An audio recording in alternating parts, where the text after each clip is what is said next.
Alors aujourd'hui, c'était une journée chargée de spiritualité puisque le président Abdel Fattah el-Sisi a assisté à la célébration de Laylat al-Qadr ou la nuit du destin, au cours de laquelle il a rendu hommage à un nombre de la jeune génération et également des lauréats du concours de la récitation du Coran. C'est un concours mondial tenu sous l'égide de l'Égypte chaque année.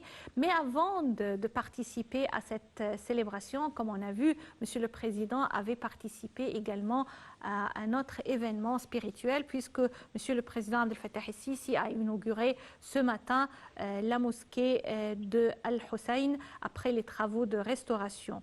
Et il faut dire là que le sultan de Al-Bohra en Inde, Mufaddal Saif ad-Din, ainsi que sa famille étaient présents au cours de cette cérémonie et également la restauration, comme on a vu, de la mosquée d'Al-Hussein intervient dans le cadre des directives du président Abdel Fattah el-Sisi à restaurer et rénover les mosquées de Ahl al-Bayt, ça veut dire la famille du prophète Mohammed, notamment Sayyidina Al-Hussein, Sayyida Nafisa et Sayyida Zainab.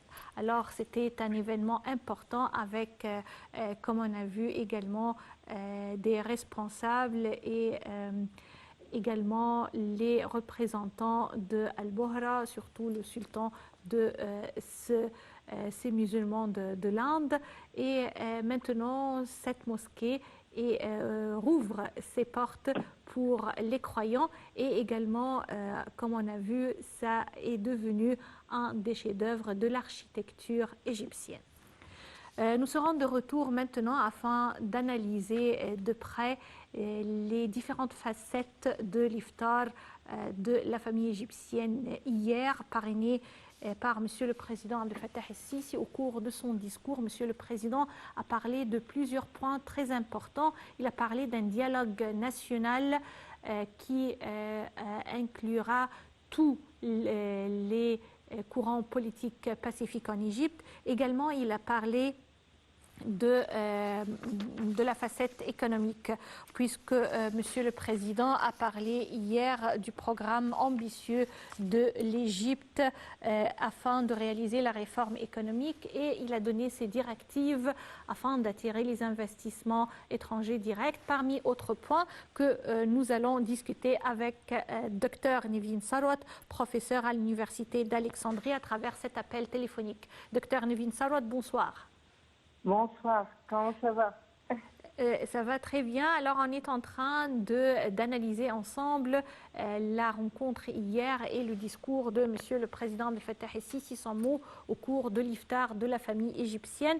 On a parlé d'un aspect qui est l'appel à un dialogue national incluant toutes les forces politiques. D'ailleurs, on a vu hier des figures de l'opposition qui étaient présents au cours de cet iftar. Et également, Monsieur le Président a parlé surtout d'un point très important pour tous les Égyptiens qui est la réforme économique et le développement durable. Selon vous, comment cette transparence peut-elle vraiment être utile maintenant afin de réaliser ce développement durable visé par Monsieur le Président?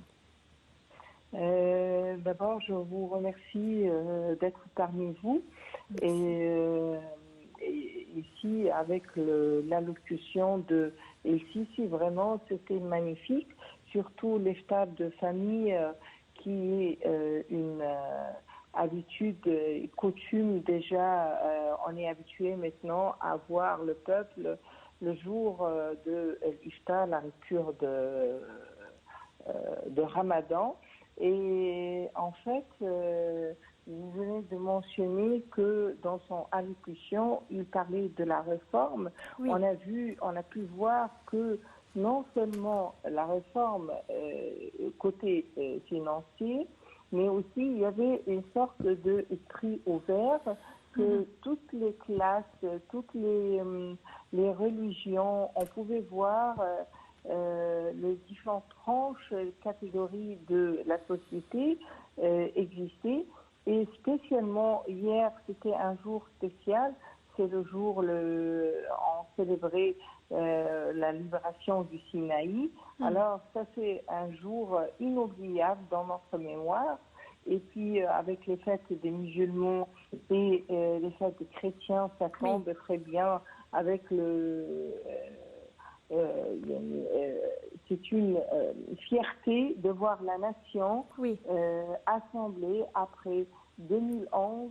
C'est une situation, on ne peut jamais oublier les martyrs qui seront, comme Monsieur le Président a salué, les martyrs immortels d'Égypte qui ont sacrifié leur âme.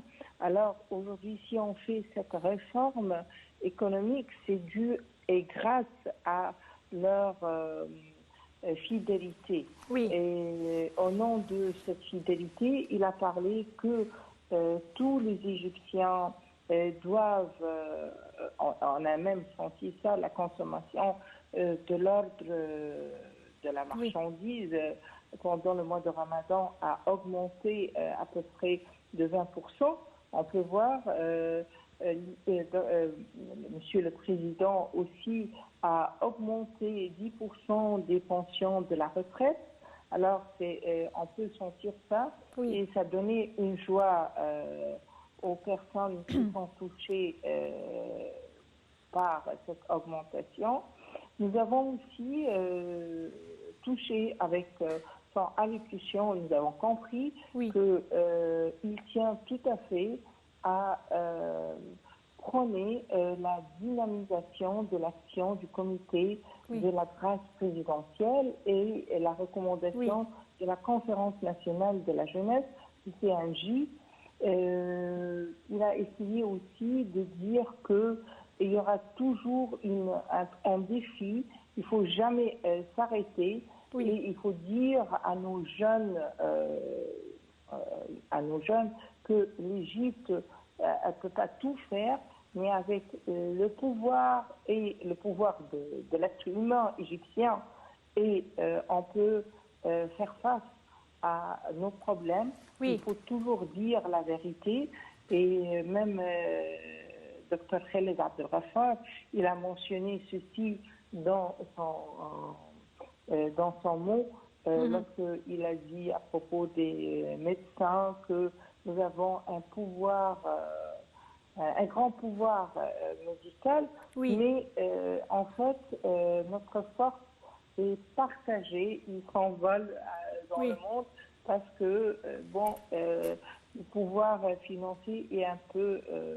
c'est décevant, comme on dit. Oui, justement, Monsieur le Président a également parlé d'un aspect très important, c'est d'encourager les investissements directs en Égypte en facilitant bien sûr les procédures de venir s'installer ou investir en Égypte. Également, il a parlé de la bourse égyptienne et d'une reconstitution et une reconstruction de la bourse égyptienne en également introduisant de nouvelles sociétés sur les plateformes financières, sur les plateformes de la bourse égyptienne, ce qui est vraiment nouveau et qui peut aider à avoir une vie économique et une inclusion financière, monétaire qui vient à l'aide de l'Égypte en affrontant les défis internationaux actuellement concernant l'économie. Bien sûr, vous avez tout à fait raison. Il a enjoint au gouvernement d'introduire à la bourse des sociétés possédées par l'État et les forces armées. Et ce qui est important ici, qu'on doit avoir, comme on dit, comme Richelieu il a dit, il faut avoir une main de fer dans un gant de velours pour gérer les ennemis, on peut dire, les ennemis de l'évolution, du progrès, de développement et les réalisations qui se sont passées et réalisées ces 2 dernières années. On peut dire aussi que il a fait appel aux efforts si on peut dire, pour j'ai perdu le tac. On peut dire qu'il y a beaucoup d'entreprises qui doivent investir avec l'État et pour avoir beaucoup de construction, d'évolution et surtout la bourse égyptienne.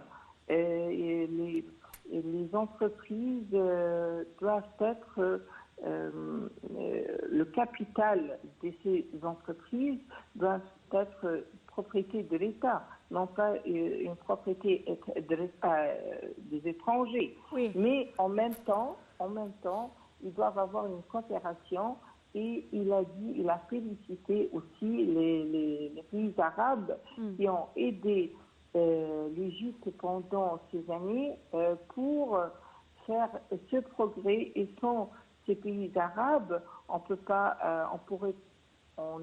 n'aurait pas pu passer cette crise, soit au niveau de l'état économique, soit au niveau de l'infrastructure.